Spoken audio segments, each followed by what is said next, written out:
Pakistan's diplomatic and political activity remained in sharp focus as the government engaged multiple international partners while domestic institutions highlighted national security, governance, and development issues. On the diplomatic front, Deputy Prime Minister and Foreign Minister Ishaq Dar continued a series of high-level contacts aimed at promoting regional stability. In separate interactions, he spoke with the UN Secretary General's envoy for the Middle East conflict, Jane Arnold, and highlighted Pakistan's ongoing diplomatic outreach and engagement with relevant stakeholders. According to the Foreign Office of Pakistan, Arnold conveyed appreciation from the UN leadership for Pakistan's efforts in supporting peace and stability, while also reaffirming continued UN support. Foreign Minister Ishaq Dar, in turn, expressed gratitude for the UN's long-standing role and briefed the envoy on evolving regional developments. In a parallel engagement, Saudi Foreign Minister Prince Faisal bin Farhan Al Saud also praised Pakistan's constructive role in promoting regional peace during a conversation with Deputy Prime Minister and Foreign Minister Ishaq Dar. Both sides discussed wider regional dynamics,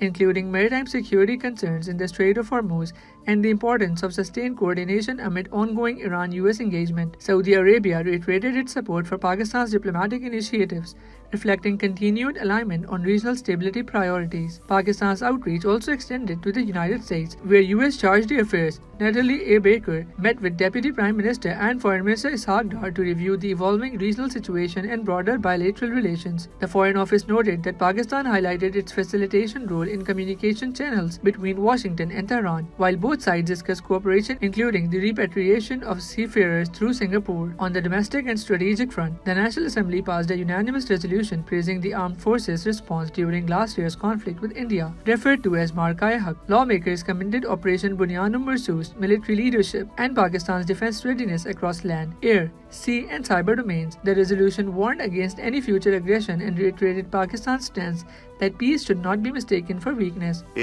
एक करारदाद जो सबको दी थी, एक unanimous करारदाद के लिए मैं request करूंगा law minister साहब। जनाब स्पीकर, हमने इस दिन की निस्बत से एक करारदाद तैयार की है। अपोजिशन और ट्रेडी बेंचेस दोनों तरफ से हमने दोस्तों से पूछा, बिज़नेस एडवाइज़री में भी बात हो गई थी। जो दोस्त बिज़नेस एडवाइज़री में नहीं थे उनसे मैंने अभी कर लिया, कोई एक आध छोटे से एडिशन भी उसमें हुआ है। तो अगर आप इजाज़त दें तो सर, हाउस बैठा है जी, मार्का-ए-हक के हवाले से हम कौम को मुबारकबाद की एक जो रेजोल्यूशन है वो आपके सामने रखते हैं जी ऐवान के। जी please. Sir, this House remembers with a deep sense of national pride the unmatched professionalism, vigilance, extraordinary preparedness and resolute response demonstrated by the Pakistan Armed Forces on May the 10th, 2025 in the face of unprovoked and unwarranted Indian aggression. Deplores that in the aftermath of Pahalgam terrorist incident on April 22nd, 2025, in Indian illegally occupied Jammu and Kashmir, a malicious campaign was immediately orchestrated by the Indian government and amplified by its state-sponsored media to baselessly implicate Pakistan without any evidence or investigation, despite the fact that the incident was categorically condemned by the government of Pakistan. Condemns that despite a sincere and generous offer by the Prime Minister of Pakistan to participate in any neutral, transparent and credible investigation into what clearly appeared to be an overt false flag operation, India proceeded to launch an unprovoked airstrike on Pakistan on May the 6th, 2025, targeting innocent civilians. Pays rich tributes to the gallant armed forces of Pakistan, including the civilians which under the leadership and the command of Prime Minister Mian Mohammad Shehbaz Sharif and the Chief of Defence Forces Field Marshal Syed Asim Munir launched Operation Bunyan-e-Marsoos on May the 10th, 2025, delivering a befitting response to this aggression. Commends the bravery and operational excellence of Pakistan Air Force, which swiftly established air superiority and shot down multiple Indian aircrafts, including the much-hyped and pride of Indian Air Force, the Rafale jets. Extends heartfelt gratitude to every officer, soldier, airman and sailor of the armed forces of Pakistan on the battlefield for making Operation Bunyan-e-Marsoos successfully through their courage, professionalism and sacrifice.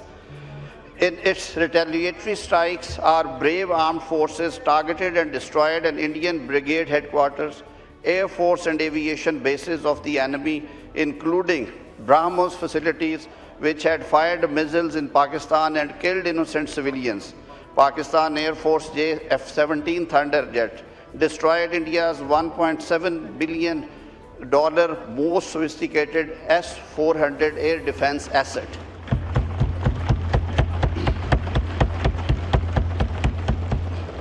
Praises the Pakistan Navy for its strategic preparedness in giving a robust response with remarkable agility to enemy and also successfully thwart intrusion attempts to attack Pakistan. Consequently, the enemy was forced to retreat. Honors the martyrs Shoda of the Pakistan Armed Forces who bravely laid down their lives in the line of duty and inflicted a humiliating defeat upon a numerically superior enemy across all domains of warfare, including land, air, sea, and cyber. Acknowledges the valuable contribution and technical expertise of Pakistan's cyber warfare experts in effectively countering numerous cyber attacks by the notorious Indian hackers. In response to these attacks, a large number of India's strategic infrastructure was rendered dysfunctional and paralyzed. Also acknowledges the valuable support of entire nation, including elected representatives from the government and opposition benches. Warns India in unequivocal terms that Pakistan's desire for peace should not be misconstrued as weakness. Any misadventure against Pakistan's sovereignty and territorial integrity will not be tolerated, and Pakistan's defense forces will hit back with all their might and main.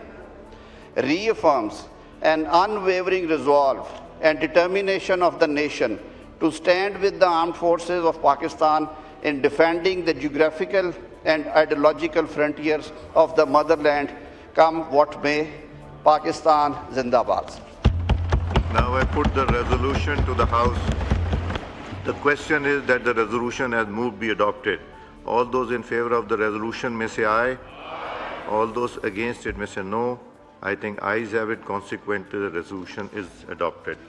Separately, governance and public sector reforms also featured prominently. The Higher Education Commission announced a fully online, paperless degree attestation system aiming to streamline academic verification and reduce administrative delays through digital services. In sports, Bangladesh edged ahead in the first test against Pakistan in Dhaka, setting up an exciting final day as Pakistan targeted a potential chase despite rain interruptions. Taken together, the developments reflect Pakistan's simultaneous focus on active diplomacy abroad, assertive political messaging at home, and gradual administrative modernization across key institutions.